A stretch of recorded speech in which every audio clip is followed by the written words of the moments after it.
Saudi আরবের রাজধানী Riyad kingdom সেন্টারের পাশেই ক্রাউন প্রিন্স মোহাম্মদ বিন সালমানের প্রাসাদ। রাত তখন প্রায় ৩টা। ৩৮ বছর বয়সী এই যুবরাজ ঘুমাতে পারেননি। তার সামনে টেবিলে রাখা কয়েকটি গোয়েন্দা রিপোর্ট।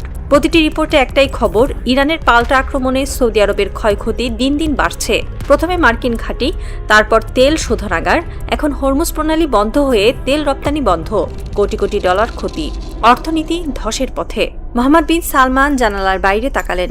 রিয়াদের আকাশে তখন তারা ঝলমল করছে, কিন্তু তার মনে সেই আলো নেই। তার মনে শুধু অন্ধকার। তিনি ভাবছেন, কেন তিনি ট্রাম্পের পক্ষ নিলেন? কেন তিনি প্রতিবেশী মুসলিম দেশ ইরানের পাশে না দাঁড়িয়ে হাজার হাজার মাইল দূরের আমেরিকার পক্ষ নিলেন? তিনি তো চেয়েছিলেন সৌদি আরবকে আধুনিক করবেন, অর্থনীতিকে শক্তিশালী করবেন, ভিশন 2030-এর মাধ্যমে দেশকে বদলে দেবেন। কিন্তু আজ তার সেই স্বপ্ন ভেঙে খান খান। তার হাত কপালে। তিনি জানেন না আগামী দিনগুলোতে আরো কত ক্ষতি অপেক্ষা করছে তার দেশের জন্য। ইরানের মোজতবা খামেনি কি থামবেন, নাকি আরো কঠিন আঘাত হানবেন সৌদি আরবের বুকে? আর ট্রাম্প কি তাকে বাঁচাতে আসবেন, নাকি নিজের লড়াইয়ে ব্যস্ত তিনি? মোহাম্মদ বিন সালমান সৌদি আরবের ক্রাউন প্রিন্স, প্রকৃত অর্থেই দেশের শাসক। বাদশাহ সালমান বিন আবদুল্লাহ আজিজ বয়স্ক ও অসুস্থ, তাই দেশ চালানোর সকল দায়িত্ব এই তরুণ যুবরাজের ওপর। তিনি চেয়েছিলেন সৌদি আরবকে বদলাতে, নারীদের গাড়ি চালানোর অনুমতি দেওয়া, পর্যটন খোলা, অর্থনীতিতে বৈচিত্র্য আনা, সবই তার পরিকল্পনার অংশ। কিন্তু বিদেশ নীতিতে তিনি বেছে নিয়েছিলেন পুরনো পথ। আমেরিকার সঙ্গে জোট, ট্রাম্পের সঙ্গে বন্ধুত্ব। ইরানের সঙ্গে যুক্তরাষ্ট্র ও ইসরায়েলের যুদ্ধ শুরু হলে মোহাম্মদ বিন সালমান দ্বিধা করেননি। তিনি ট্রাম্পের পক্ষ নেন। সৌদি ভূখণ্ডে অবস্থিত মার্কিন ঘাঁটিগুলো থেকে ইরানের বিরুদ্ধে হামলা চালানো হয়। সৌদি গোয়েন্দা সংস্থা আমেরিকাকে ইরানের অবস্থান সম্পর্কে তথ্য দেয়। সৌদি কূটনীতিকরা আন্তর্জাতিক মঞ্চে ইরানের বিরুদ্ধে আমেরিকার পক্ষে কথা বলে। মোহাম্মদ বিন সালমান তখন ভেবেছিলেন এই সিদ্ধান্ত তার দেশের জন্য মঙ্গল বয়ে আনবে। আমেরিকা তার মিত্রকে রক্ষা করবে। ইরান পরাস্ত হলে সৌদি আরব মধ্যপ্রাচ্যের একক শক্তি হিসেবে আবির্ভূত হবে। তিনি হয়তো ভাবতে পারেননি এই সিদ্ধান্তই কাল হয়ে দাঁড়াবে তার দেশের ভাগ্যে। যুদ্ধ শুরু হওয়ার পর ইরান যখন পাল্টা আক্রমণ শুরু করে, তখন তাদের প্রথম টার্গেট ছিল সৌদি আরবে অবস্থিত মার্কিন ঘাঁটিগুলো। ইরানের ড্রোন ও ক্ষেপণাস্ত্র হামলায় সৌদি আরবের পূর্বাঞ্চলে অবস্থিত কয়েকটি মার্কিন ঘাঁটি সম্পূর্ণ ধ্বংস হয়ে যায়। এই হামলায় বেশ কয়েকজন মার্কিন সেনা নিহত ও আহত হয়। কিন্তু সবচেয়ে বড় কথা, এই হামলা প্রমাণ করে দেয় যে ইরান শুধু আমেরিকা নয়, আমেরিকার মিত্রদেরও লক্ষ্যবস্তু করতে দ্বিধা করবে না। সৌদি আরব যতই আমেরিকার পক্ষ নিক, ইরান তাদের ছাড় দেবে না। একজন সৌদি সামরিক কর্মকর্তা নাম প্রকাশ না করার শর্তে বলেছেন, আমরা জানতাম না ইরানের এত সক্ষমতা আছে। তাদের ড্রোন আমাদের আকাশ সীমায় প্রবেশ করছে, আমরা কিছুই করতে পারছি না। আমাদের আধুনিক প্রতিরক্ষা ব্যবস্থা ব্যর্থ হচ্ছে, আমরা অসহায়। মার্কিন ঘাঁটি ধ্বংসের পর ইরানের দ্বিতীয় আঘাত আসে সৌদি আরবের সবচেয়ে বড় তেল শোধনাগারে, সৌদি আরামকোর আবকাইক তেল শোধনাগার। বিশ্বের সবচেয়ে বড় তেল শোধনাগারগুলোর একটি, যা প্রতিদিন ৭০ লাখ ব্যারেল তেল প্রক্রিয়াজাত করে। ইরানের ড্রোন হামলায় এই শোধনাগারের একাংশ ক্ষতিগ্রস্ত হয়, আগুন লেগে যায়। সেই আগুন নেভাতে ঘণ্টার পর ঘণ্টা লেগে যায় ফায়ার সার্ভিসের। ইরান প্রথমে এই হামলার দায় স্বীকার না করলেও পরে তারা ইঙ্গিত দেয় যে সৌদি আরব যদি আমেরিকার পক্ষ নেয়, তাহলে আরো বড় হামলার মুখোমুখি হতে হবে তাদের। এই ঘটনার পর সৌদি আরবের তেল উৎপাদন প্রায় ৫০% কমে যায়। আন্তর্জাতিক বাজারে তেলের দাম লাফিয়ে লাফিয়ে বাড়তে থাকে। কিন্তু সৌদি আরবের জন্য সবচেয়ে বড় ক্ষতি হলো তাদের রপ্তানি আয়ে ধস নামে।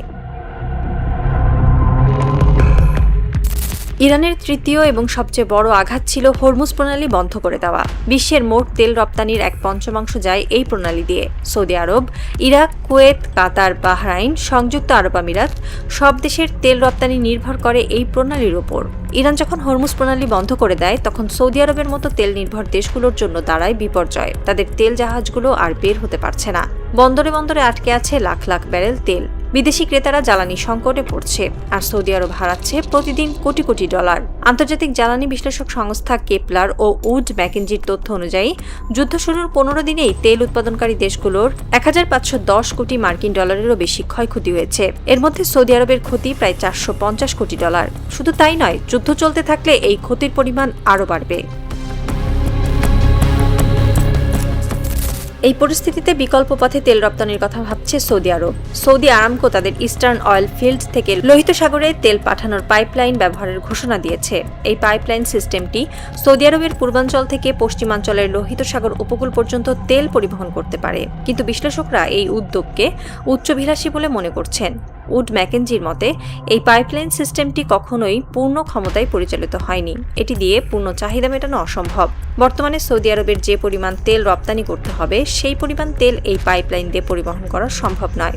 একজন জ্বালানি বিশ্লেষক বলছেন, এই পাইপলাইন দিয়ে প্রতিদিন সর্বোচ্চ 50 লাখ ব্যারেল তেল পরিবহন করা সম্ভব। অথচ সৌদি আরবের মোট রপ্তানি ক্ষমতা প্রতিদিন প্রায় 70 লাখ ব্যারেল। ফলে এই পাইপলাইন দিয়ে পুরো চাহিদা মেটানো অসম্ভব। সৌদি আরবকে এখন বিকল্প পথ খুঁজতেই হবে, কিন্তু সেই বিকল্প পথ নেই। মোহাম্মদ বিন সালমান জানালা বন্ধ করলেন। তিনি আর আকাশ দেখতে চান না, তিনি আর অপেক্ষা করতে চান না। তিনি শুধু চান এই রাতটা যেন শেষ না হয়, কারণ তিনি জানেন ভোর হলেই আসবে ইরানের ড্রোন, আসবে মৃত্যু, আসবে ধ্বংস। আর সেই ভোরের অপেক্ষায় এখন স্তব্ধ গোটা রিয়াদ, স্তব্ধ গোটা সৌদি আরব, স্তব্ধ গোটা মধ্যপ্রাচ্য। শুধু বাজছে যুদ্ধের দামামা, আর সেই দামামার শব্দে কেঁপে উঠছে মোহাম্মদ বিন সালমানের প্রাসাদ। তবে কি মোহাম্মদ বিন সালমানের ভিশন 2030 এখন ভিশন 2030 নয়, ডিজাস্টার 2025 হয়ে যাবে? এই প্রশ্নের উত্তর হয়তো সময় দেবে। কিন্তু এখন পর্যন্ত এটা নিশ্চিত যে মোস্তফা খামেনির কৌশলের কাছে আজ অসহায় সৌদি যুবরাজ। তিনি ইরানের হামলা সহ্য করছেন, কিন্তু প্রতিশোধ নিতে পারছেন না। কারণ তিনি জানেন প্রতিশোধ নিতে গেলে তার প্রাসাদ পুড়ে যাবে, তার সিংহাসন কেঁপে উঠবে, আর তার ভিশন 2030 চিরতরে হারিয়ে যাবে। সেই ভয়েই আজ চুপ মোহাম্মদ বিন সালমান। আর সেই চুপ থাকার মাঝেই মোস্তফা খামেনি গড়ে তুলছেন তার নতুন মধ্যপ্রাচ্য।